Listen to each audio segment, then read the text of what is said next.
Now, live from your local news source, this is ABC 27 News at noon.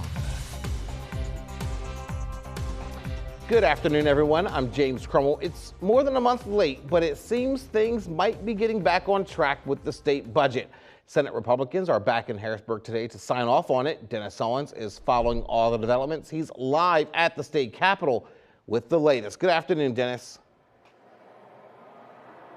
Good afternoon to you, James, and it's going to be a really good afternoon for school districts and social service programs and counties, people that rely on state money to flow from the budget, because right now, without a completed project, it was due June 30th, as you mentioned, money is not flowing from the Capitol. I am right in front of the office of Lieutenant Governor Austin Davis, and he will be the man of the hour in less than an hour. He's going to come out of his office, go into the Senate chamber there at 1 o'clock.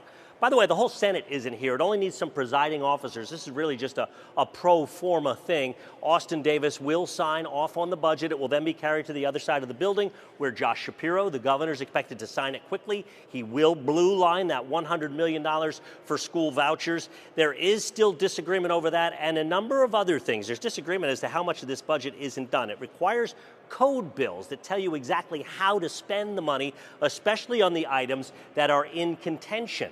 Those won't be done until September, I am told, when lawmakers come back. The Senate will be back September 18th. The House will be back a week after that. But the headline from the state capitol right now, James Crummell, is that the budget will be done. The majority, the lion's share of that $45.5 billion spending plan will be freed up, and that money can now go to where it is intended. And there's a lot of folks very excited about that. That's a story from the state capitol. We're going to, of course, cover it for you, James. We'll have more in our reporting later today. We expect to talk to the governor and to Senate Republicans as well. That's the story from here. Let's send it back to you.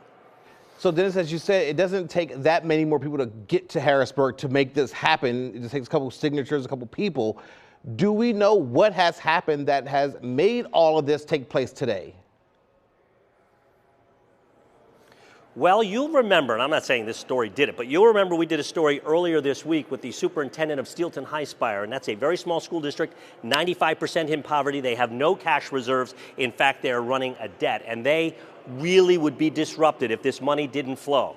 So cooler heads prevail. They're going to come back and let the lion's share of this money that nobody's debating over, where they're going to let that out because they know counties and social service programs and school districts, some of them really rely on that money. So they want to free that up, and we anticipate there'll be other fights over things like school vouchers and some of the other goodies that were in that budget bill. That fight will continue in the fall. So the budget not officially completely done, but de facto, for the fact of the matter is, the lion's share of it is, and most of that money will be able to be flowing after it is signed today.